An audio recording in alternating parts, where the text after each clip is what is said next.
हरीश राणा की कहानी भारत में गरिमा के साथ मरने के अधिकार पर राष्ट्रीय चर्चा का केंद्र बन गई है। एक युवा इंजीनियरिंग छात्र की त्रासदी है जिसने गंभीर दुर्घटना के बाद वर्षों तक कोमा में जीवन बिताया। उनके परिवार ने लंबी पीड़ा और निरंतर देखभाल के बाद सर्वोच्च न्यायालय से जीवन समर्थन हटाने की अनुमति मांगी। इस मामले ने देश में मृत्युदंड और मानव गरिमा के अधिकार को लेकर ऐतिहासिक कानूनी और सामाजिक बदलावों की शुरुआत की। हरीश राणा की कहानी न केवल व्यक्तिगत दर्द को दर्शाती है, बल्कि पूरे समाज में संवेदनशीलता और विचार का विषय बन गई है। हरीश राणा गाजियाबाद के एक युवा बीटेक इंजीनियरिंग छात्र थे, जिनकी जिंदगी उज्जवल भविष्य की ओर बढ़ रही थी। अगस्त 2013 में चंडीगढ़ के पंजाब विश्वविद्यालय के पास अपने पीजी आवास की चौथी मंजिल से गिरने के बाद उनका जीवन एक पल में बदल गया। इस दुर्घटना के कारण उन्हें गंभीर मस्तिष्क क्षति हुई और वे स्थायी वेजिटेटिव स्थिति में चले गए, यानी वे कोमा में चले गए और कभी होश में नहीं आए। उनका शरीर पूरी तरह से पक्षाघातग्रस्त हो गया, जिससे वे न तो हिलडुल सकते थे और न ही संवाद कर सकते थे। इस घटना ने न केवल हरीश बल्कि उनके परिवार की भी जिंदगी को गहरे दर्द और चुनौती में डाल दिया। दुर्घटना के बाद हरीश राणा कभी होश में नहीं आ सके। वे पूरी तरह से पक्षाघात का शिकार हो गए, जिससे उनका शरीर हिलना डुलना और संवाद करना असंभव हो गया। अगले 12 से 13 वर्षों तक उनका जीवन केवल चिकित्सा सहायता पर निर्भर रहा। फीडिंग ट्यूब, पोषण और जलयोजन की सहायता और डॉक्टरों व परिवार की निरंतर देखभाल। इस लंबी अवधि में उनके परिवार ने हर दिन उनकी देखभाल की, लेकिन सुधार की कोई संभावना नहीं थी। यह समय उनके लिए और उनके परिवार के लिए अत्यंत कठिन और भावनात्मक रूप से चुनौतीपूर्ण रहा। हरीश राणा के परिवार की भावनात्मक यात्रा बेहद कठिन थी।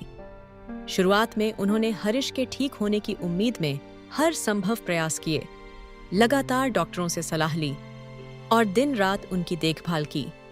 वर्षों तक परिवार ने आशा बनाए रखी, लेकिन समय के साथ उन्हें यह स्वीकार करना पड़ा कि हरीश की स्थिति में कोई सुधार संभव नहीं है।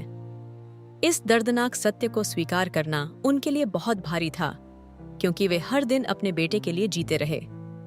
अंततः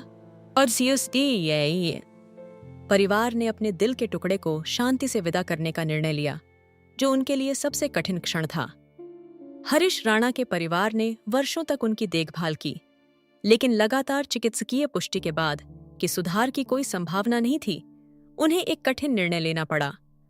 परिवार ने भारत के सर्वोच्च न्यायालय का दरवाजा खटखटाया ताकि हरीश की जीवन समर्थन प्रणाली हटाने की अनुमति मिल सके और वे शांति से विदा हो सकें। यह मामला हरीश राणा बनाम भारत संघ के न्यायाधीश के नाम से जाना गया। इस याचिका ने न केवल परिवार की पीड़ा को उजागर किया, बल्कि भारत में गरिमा के साथ मृत्यु के अधिकार पर ऐतिहासिक बहस की शुरुआत भी की। 2026 में भारत के सर्वोच्च न्यायालय ने निष्क्रिय मृत्यु दंड की अनुमति देने वाला ऐतिहासिक निर्णय दिया, जिससे चिकित्सकों को जीवन समर्थक उपचार हटाने की वैधता मिली। इस फैसले ने पहली बार निष्क्रिय मृत्यु दंड के दिशा निर्देशों को वास्तविक जीवन में लागू किया और गरिमा के साथ मरने के अधिकार को संविधान के अनुच्छेद 21 के तहत मान्यता दी। न्यायालय ने स्पष्ट किया कि जीवन का अधिकार केवल जीवित रहने तक सीमित नहीं है, बल्कि गरिमा के साथ मृत्यु का विकल्प भी इसमें शामिल है। इस निर्णय के बाद चिकित्सा समुदाय और समाज में गंभीर रूप से बीमार मरीजों के लिए मानवीय विकल्पों पर व्यापक चर्चा शुरू हुई। भारत में यह फैसला नीतिगत और कानूनी दृष्टि से एक मील का पत्थर माना गया, जिससे कई अन्य मामलों में भी गरिमा के साथ मृत्यु का अधिकार सुनिश्चित हुआ। हरीश राणा को अंतिम प्रक्रिया के लिए जब एम्स ले जाया गया, तो उनके परिवार ने उन्हें घेर लिया और भावनात्मक विदाई दी। वर्षों की पीड़ा और उम्मीद के बाद किसी ने हरीश से कहा, "सभी को माफ करो, जाने का समय है।" इस क्षण में परिवार के दिल टूटने और प्रेम की झलक साफ दिखाई दी। उनकी विदाई का वीडियो सोशल मीडिया पर वायरल हो गया, जिससे लाखों लोगों ने एक परिवार की 13 वर्षों की संघर्ष और दर्द को महसूस किया। इस कहानी ने देश भर में संवेदना और गरिमा के साथ मरने के अधिकार पर चर्चा को जन्म दिया।